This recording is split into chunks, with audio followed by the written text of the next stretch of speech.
Fala galera, estou agora aqui compartilhando com vocês um momento extremamente especial da minha vida. Eu estou a 5 metros do maior felino do Brasil e o terceiro maior do mundo. Só perde por tigre e para o leão. Sabe de quem que eu estou falando? Da onça pintada, Tá aqui, acabou de predar um jacaré. Esse animal tem uma das mordidas mais potentes que existem, 2 vezes inclusive mais forte que a do leão. E aqui onde eu estou é o melhor lugar do mundo para você conseguir observar essa maravilha da natureza. Eu estou falando, claro, do Pantanal, que nós iremos conversar um pouquinho mais nessa nossa videoaula. Por isso, já sabe, né, dona onça? Vou até dar uma maneirada aqui. Bota um sangue nesse olho, porque agora tem um pouquinho mais de Pantanal para você.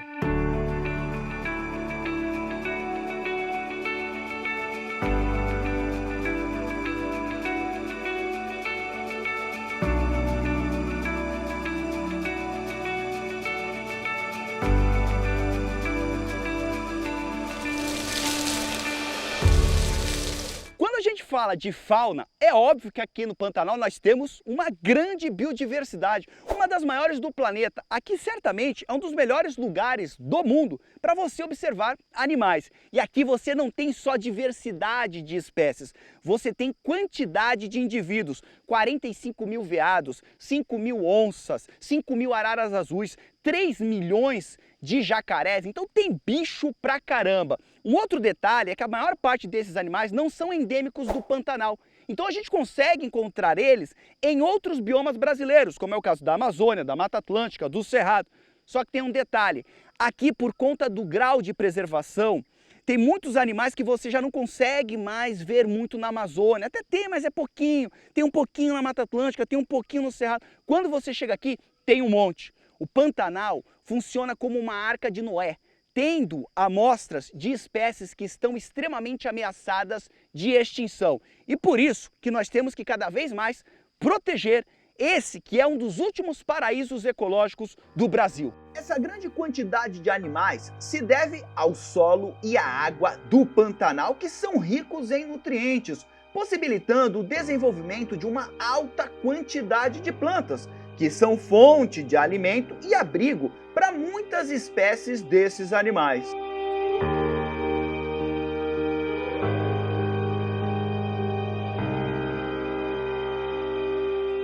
Quando o assunto são os peixes, você acha que aqui no Pantanal tem muita ou pouca biodiversidade destes animais? É só você olhar ao seu redor.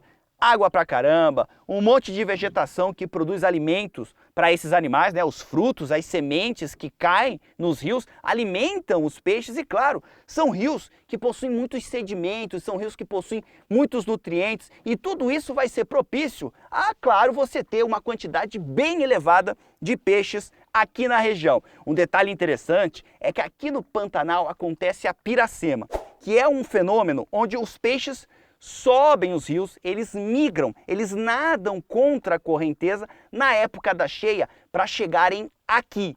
Porque neste momento, quando o rio está alto, ele está cheio de sedimentos e aí é muito mais fácil para esses peixes colocarem os seus ovos e terem os seus filhotes com segurança. E claro, quanto mais sedimento eu tenho num rio, mais nutrientes eu vou ter nele. E claro, você vai ter uma oferta muito maior de alimentos para esses filhotes que acabaram de nascer, graças ao fenômeno da piracema. Inclusive, quando nós temos a piracema aqui no Pantanal, a pesca é proibida justamente para respeitar o crescimento das populações de peixes, não só do Pantanal, mas de toda a bacia hidrográfica do Rio Paraguai.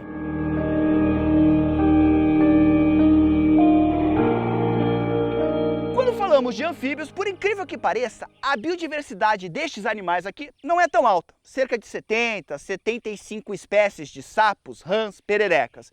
E por que eu acho incrível não ter tanta biodiversidade destes animais aqui? Porque eles gostam disso aqui, desse ambiente. Eles gostam de umidade. Agora, claro que tem um outro dado que é mais animador. Embora a biodiversidade não seja alta, o número de indivíduos das espécies que são encontradas aqui é muito alto. Então, se você pegar lá uma espécie de sapo, você vai ver que tem muito dessa espécie, sei lá, sapo cururu. Tem muito sapo cururu aqui no Pantanal. Então, embora o número, a variação, a variedade de espécies seja baixa, a quantidade de indivíduos dessas espécies é bem alta. Agora, você deve estar se perguntando, mas por que não tem tanta biodiversidade de anfíbios? Porque aqui nós não podemos esquecer que nós temos o período de seca, onde boa parte dessa água aqui vai desaparecer. E aí o que eles vão fazer? Por isso, as espécies que querem viver aqui no Pantanal, as espécies de anfíbios, elas precisam ter adaptações para conseguirem sobreviver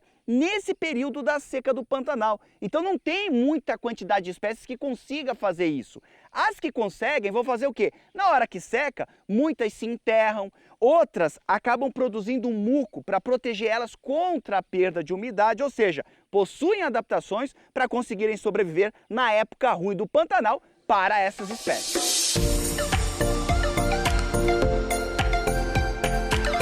Agora, se tem um animal que é balaio aqui no Pantanal, é esse cara aqui, ó, o jacaré do Pantanal. Esse aqui, que tá meio bravinho porque eu tô meio perto dele, ele é pequeno, mas eles podem chegar até 3 metros de comprimento e a fêmea pode colocar todos os anos cerca de 40 ovos. Calcula-se hoje que aqui no Pantanal nós tenhamos cerca de 3 milhões de jacarés. Nessa época agora, como o rio está mais alto, é difícil visualizá-los.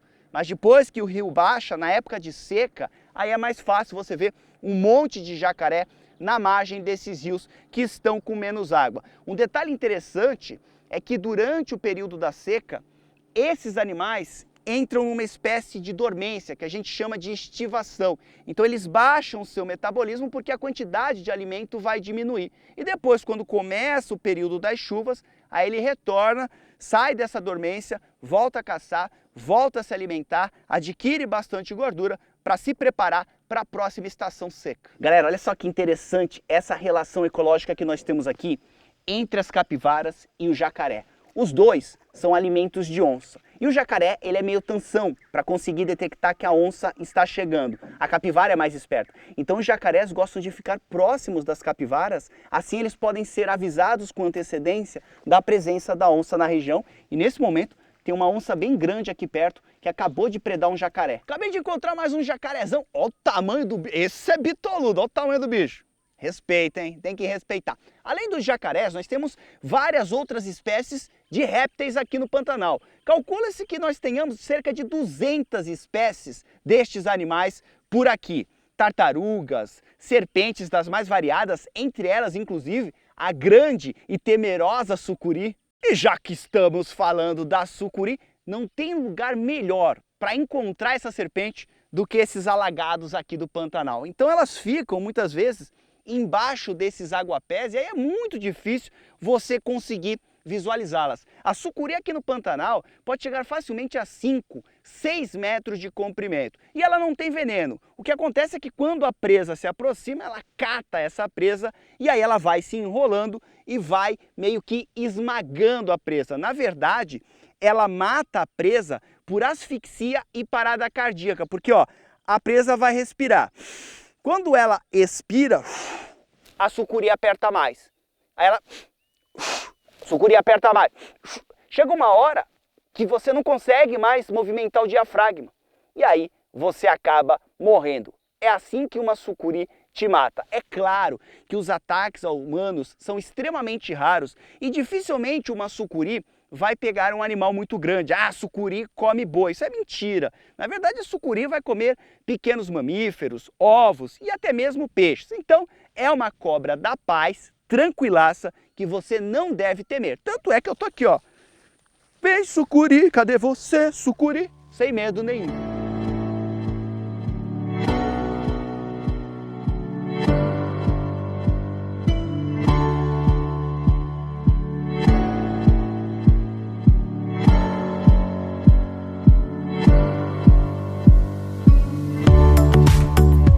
A biodiversidade de aves aqui no Pantanal é gigantesca. Destaque para a arara azul grande, que além de ser linda, está em risco de extinção. Um outro detalhe interessante é que por conta do Pantanal possuir várias lagoas, muitas aves migratórias vêm para cá, principalmente do sul da América do Sul. E elas vêm, claro, em busca dessas lagoas que têm tanto abrigo quanto alimento, e aí muitas delas inclusive escolhem o Pantanal para terem os seus filhotes. A ave símbolo do Pantanal é o tuiuiu, um parente da cegonha que pode chegar a 1,5 metro de altura e 3 metros de envergadura. Adora comer peixes de águas rasas. Por conta das pernas bem alongadas, o tuiuiu consegue andar nas regiões alagadas em busca de alimento sem nenhuma dificuldade. Além disso, o seu bico é longo, com formato de lança, o que lhe dá grande agilidade na hora de pescar a comida. Galera, eu tô aqui com o canto de um pássaro conhecido como anacocais. Isso aqui é do nosso guia. E agora aqui, ó.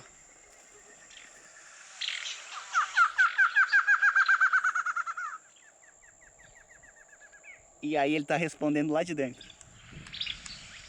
Escuta de novo. Vai, filho, canta logo. Escuta, escuta. Tô me reproduzindo aqui, ó. Vem aqui que eu sou tua fêmea. Acabei de descer aqui, ó, em mais uma dessas prainhas que começam a se formar no momento em que o rio começa a baixar. E aí eu gosto muito de observar aqui as pegadas que a gente pode encontrar.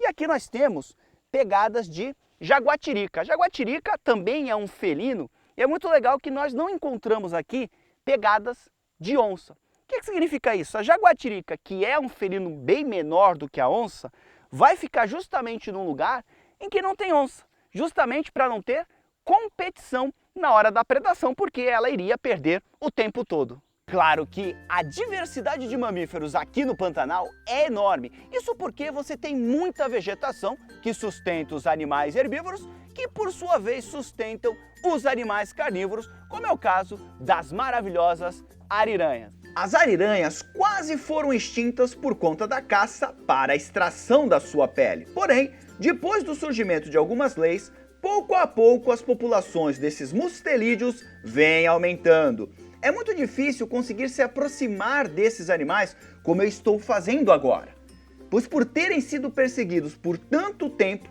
aprenderam que devem ficar longe da gente. Acho que estão sentindo que a única coisa que eu quero dar para elas é amor e proteção.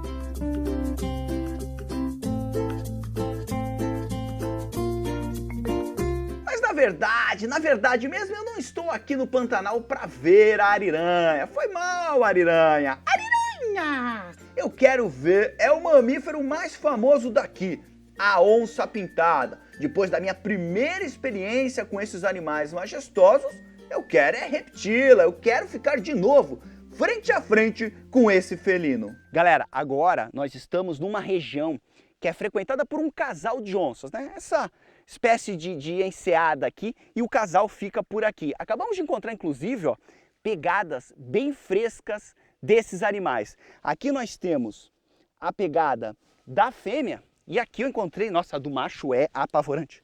Aqui, ó, a pegada do macho, olha só, é quase do tamanho da minha mão. Continuei seguindo o rastro das onças. Estava bem difícil encontrá-las e eu já estava quase desistindo quando de repente, param, um belíssimo macho aparece na minha frente. Também chamadas de jaguar, palavra do Tupi-Guarani que significa a que mata com um salto, as onças ainda correm grande risco de extinção devido ao desmatamento e à caça. A pele da onça tem um alto valor no mercado ilegal e infelizmente ainda hoje, matar uma onça é motivo de orgulho para muita gente. Como alguém pode ter coragem de matar um animal tão belo? As onças são importantíssimas no controle populacional de capivaras e jacarés, que são seus alimentos prediletos. Elas são animais territoriais e precisam de grandes áreas para poderem caçar.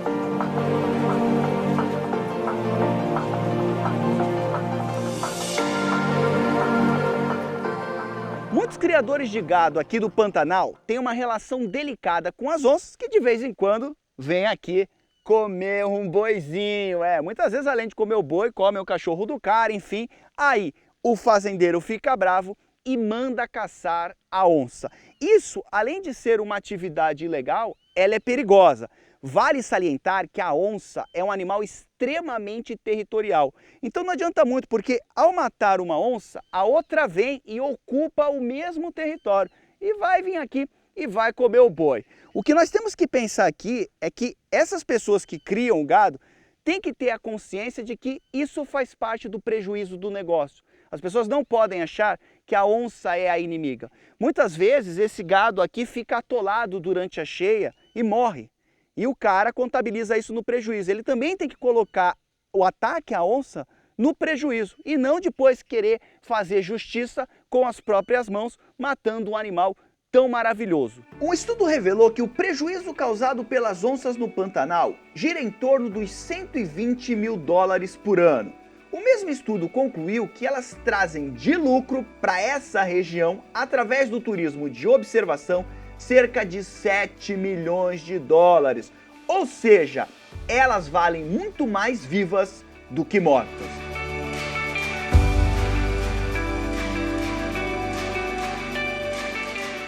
Quando falamos de impactos ambientais, aqui no Pantanal, a atividade econômica que mais gera impacto para esse bioma é a pecuária, né? A criação de gado. É aqui, inclusive, que tem aquela famosa cena do peão levando o gado para regiões mais altas durante o período de cheia. Depois, quando o rio baixa, é muito legal, porque, como eu te disse, o solo tem bastante nutrientes e rapidamente se forma uma camada de gramínea, de pasto, que vai servir de alimento para esses animais. Quando a gente fala de desmatamento, ele é grave em qualquer bioma. Só que aqui no Pantanal, ele é muito mais grave.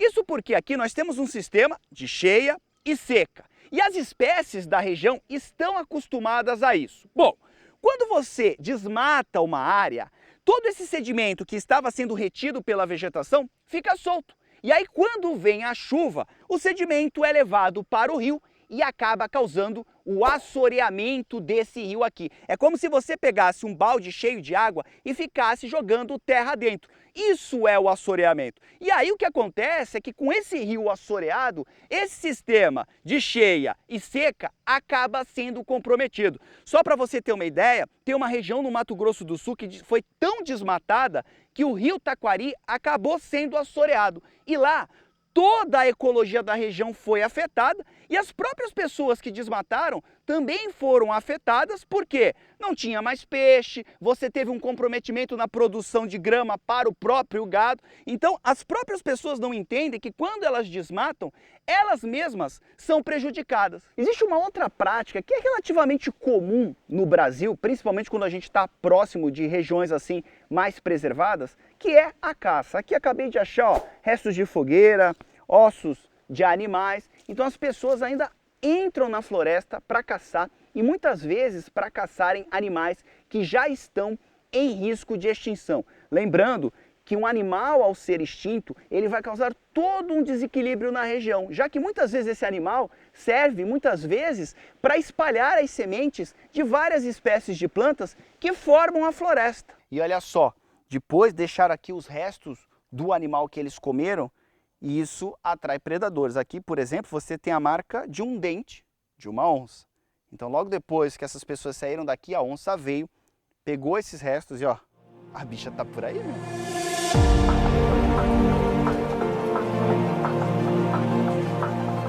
Agora, eu queria dar um Philosophiades of Life contigo sobre a questão da construção de estradas que cortam paraísos ecológicos, como é o caso do Pantanal. Toda vez que você coloca uma estrada, isso aqui acaba sendo uma barreira geográfica para as espécies.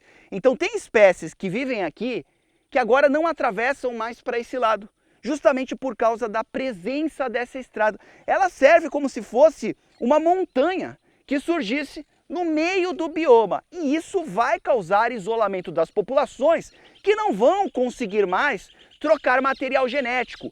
Esse tipo de construção, ele baixa a variabilidade genética de um bioma. É por isso que quando a gente vai fazer esse tipo de empreendimento, precisa pensar muito, precisa ver qual é o impacto que isso vai causar na vida que está aqui. E claro, né, aqueles animais que se arriscam a atravessar a estrada correm o risco de serem atropelados. Milhares de animais todos os anos são atropelados por conta da presença de estradas como essa daqui. De qualquer forma, o Pantanal ainda é o bioma menos destruído do Brasil. Cerca de 83% deste lugar ainda está preservado. E claro, você então tem um bioma com menos de 20% de desmatamento. Isso é um privilégio no nosso país. Isso acontece basicamente porque, primeiro, o Pantanal é um local que alaga muito e isso dificulta o desenvolvimento da agricultura nesse lugar. Então não é à toa que isso aqui está preservado, é porque não dá para você plantar direito, mesmo o solo sendo fértil, porque a hora que alaga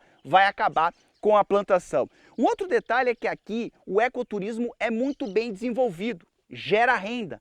E quando as pessoas do local ganham dinheiro com o ecoturismo, elas ajudam a preservar.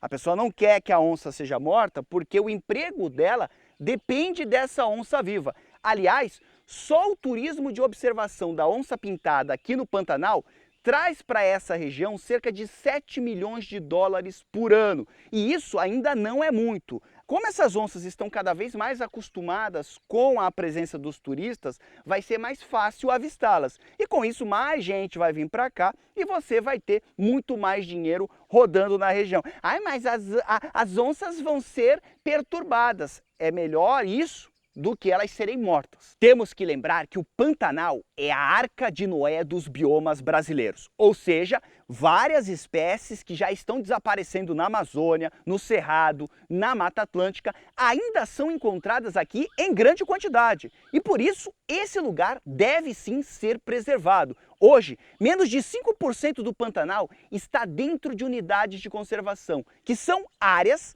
criadas justamente para proteger o patrimônio biológico de um lugar.